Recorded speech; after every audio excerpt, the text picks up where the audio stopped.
Bom, vamos entrar então assim na parte terapêutica mais específica, e a gente tem aí um marco que foi, acho que 2014, quando ela começou a ser utilizada para epilepsia refratária. Eu queria que você fizesse alguns comentários sobre essa primeira incursão no tratamento clínico desses pacientes. Então, isso surgiu a partir de uma observação das famílias, né? Então, assim, nos Estados Unidos aconteceu no Colorado, no Brasil aconteceu o mesmo fenômeno. Famílias que tinham crianças com formas graves e raras de epilepsia, com 80, 100 crises por dia, né? Já tinham esgotado todas as possibilidades terapêuticas e recorreram ou a dispensários ou a associações para fazer um extrato, muitas vezes extratos, digamos assim, caseiros, né? E começaram a observar a melhora das crianças. Isso gerou uma pressão grande para a pesquisa clínica, né? Então, nos Estados Unidos, o que aconteceu foi que uma indústria chamada GW Pharma desenvolveu em 2017 o primeiro ensaio clínico para tratamento de epilepsia farmacoresistente em crianças com síndrome de Dravet, que é uma síndrome genética rara, que gera muita crise convulsiva, né? Quem liderou esse projeto foi um pesquisador chamado Orrin Devinsky. E os dados do ensaio clínico assim, foram realmente muito significativos, né? As crianças reduziram em média, 40 a 50% a frequência de crises, e eram crianças que não tinham nenhuma expectativa de melhora, crianças usando 3, 4 anticonvulsivantes. Aí o FDA aprovou em regime de fast track a aprovação do primeiro canabinoide para o tratamento da epilepsia farmacoresistente nos Estados Unidos.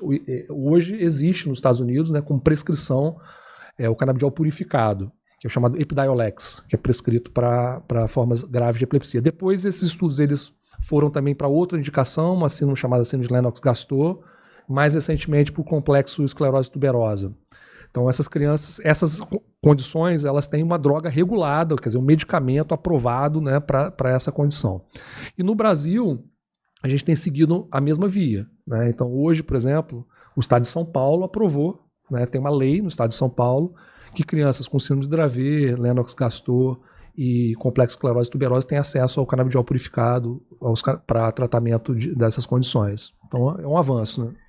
E a partir daí, o canabigerol, o CBD, ele passa a barreira hematoencefálica e ele tem aplicação ou uso em várias doenças que têm um componente inflamatório neurodegenerativo. Quais são as principais doenças que hoje são utilizados os fitocannabinoides?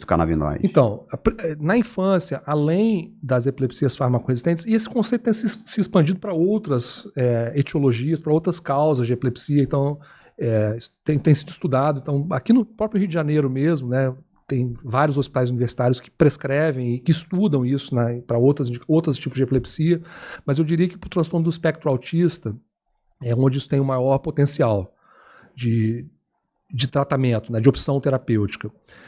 Crianças com TEA, a gente sabe que tem um processo de neuroinflamação associado, né? A TEA é um distúrbio do neurodesenvolvimento. A gente acha que existem vários pesquisadores, gente séria no mundo, que o sistema endocannabinoide está comprometido, né, nessas crianças, e essas crianças muitas vezes elas cursam com distúrbios comportamentais, né, agressividade, agitação, distúrbio do sono. E tem vários trabalhos mostrando que os fitocannabinoides eles se aplicam ao tratamento dos sintomas comportamentais no TEA. Tem grupos brasileiros que já estudaram isso, né? Um pesquisador brasileiro chamado Estácio Amaro, uma pessoa que estudou isso, fez isso no doutorado dele. Tem grupos na Universidade Federal de Santa Catarina estudando isso também. E os maiores grupos são grupos israelenses. Então tem uma pesquisadora chamada Liv Bar-Lev-Schleider e um outro pesquisador chamado Adi Aran.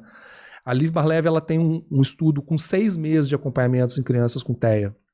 E o que eles mostram, né? Quando você faz formulações que a gente chama de full spectrum, né? Que tem CBD e tem THC, né, também, nessas crianças, depois de 6 meses, o que a gente observa? Diminuição de 30% a 40% da pressão de neuroléptico.